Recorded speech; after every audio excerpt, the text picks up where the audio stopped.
Hi, I'm Dr. Christiane Northrup, an OBGYN physician and authority on everything that can go right with your body. I'm here to tell you how to transform your health and truly flourish while making your life easy.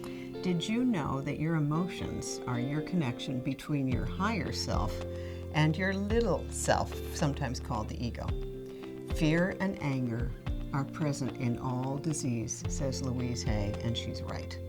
Negative emotions, such as resentment, actually cause chemical reactions in your body, which are very different from the chemicals released when you feel positive emotions. Tears of joy are completely different from tears of sadness, biochemically speaking. If you don't deal with pain when it occurs, it resurfaces over and over and over.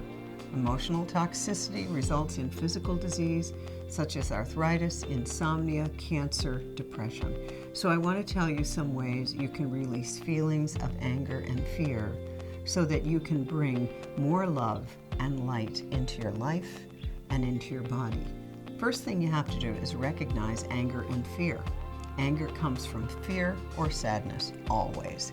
It can show up as, I want to give you some other words for it. I'm not angry, people say. Well, impatience, irritation, frustration, criticism or judgment of others, resentment, jealousy, bitterness. Fear can sometimes show up as muscle tension, jaw pain, TMJ, anxiety, nervousness, worry, doubt, and so many other symptoms like headaches, feeling not good enough. These emotions, when held, literally poison your body. When we feel anger and fear, it means we need more love, not less. So you can release your fear and anger and find that your body functions properly. Open to giving and receiving love, and remember, this is a process, not a single event. It's like peeling the layers of an onion. So, what are the symptoms of suppressed anger and fear?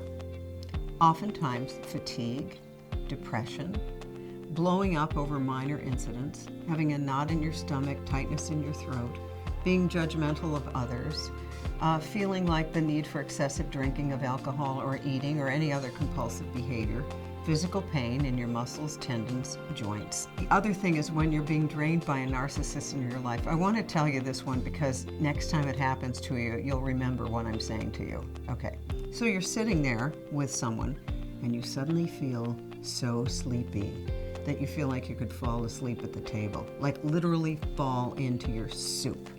It means you're being drained, and it's usually by a self-centered individual in your life, and chances are good that that's someone in your family or maybe someone who's like a spouse. I'm sorry, I have to tell you this, it could save your life. Okay, going on. How to release anger and fear and other negative emotions. First of all, you have to identify your emotion and where it comes from. So do an inquiry process. Meditate a little bit, take some deep breaths, contemplate and ask, are there any stressful events of the past that are being re-triggered now? Why are you angry? Just take a time out when you're angry. Take a time out.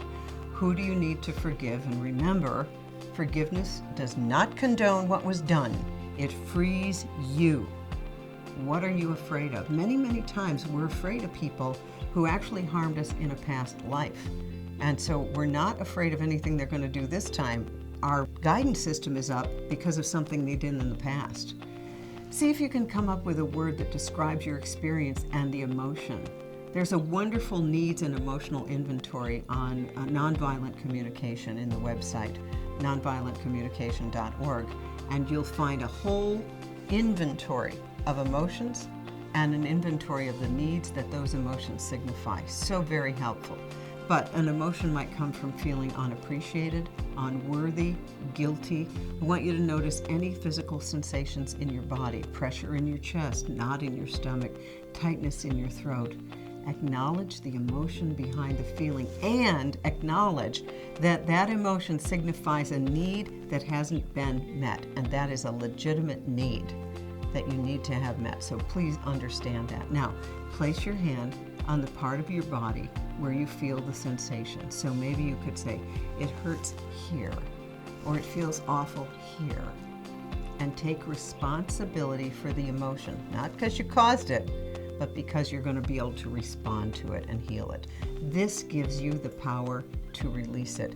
These are your emotions. You don't need to blame anyone else, and including and especially yourself. Now, to release the emotion, focus on the body part where you feel the sensation. Inhale deeply through your nose.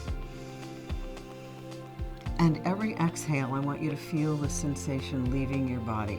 And make a sound of release like, ah, ah. There are other rituals of release that work. You can write down your story and burn it. I've done that a lot.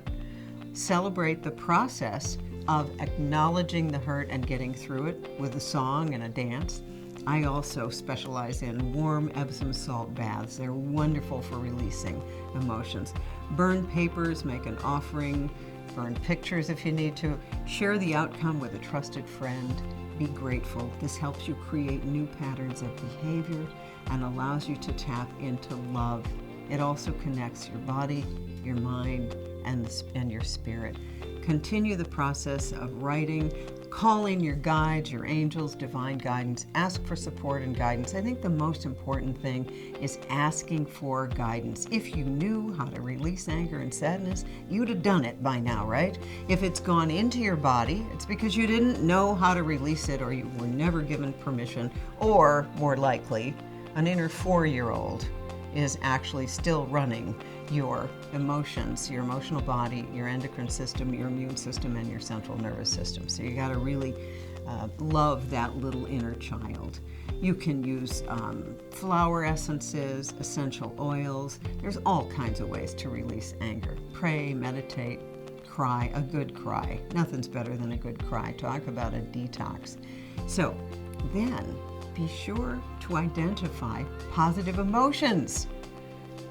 Unacknowledged good turns to manure. Keep that in mind. So when things are going good, notice it, celebrate it, make sure there's more and more of it. So in conclusion, the purpose of being on earth is to bring more love into this physical world.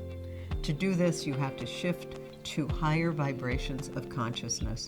And the only person who can create heaven on earth is you. So try using these tips to release negative emotions. You're going to start to see a pattern in which you are substituting faith where you had fear, anger, and sadness before. You'll say, oh yeah, I feel fear and sadness, but I have faith that things will change quickly, and they'll change way more quickly than they did before. Oh, one more thing. Many, many times we exist in families where we're only accepted if we match the lower, slower vibration of that group. That's part of your job, is to figure out how to have a higher vibration without necessarily leaving the tribe. But a lot of times, you're going to have to find a new community that supports the new higher vibration. So don't bond over ain't it awful. Just notice that, because it's not good for your health over time. And don't use illness as your primary way of bonding. It's really dangerous for your health over time. For more inspirational tips, visit my blog and explore drnorthrup.com, where you will find wisdom for your body, mind, and spirit, and discover the connection between your thoughts, beliefs, physical health, and life circumstances. And remember, you are in the driver's seat of your health, and achieving health can be far easier than you've been taught to believe.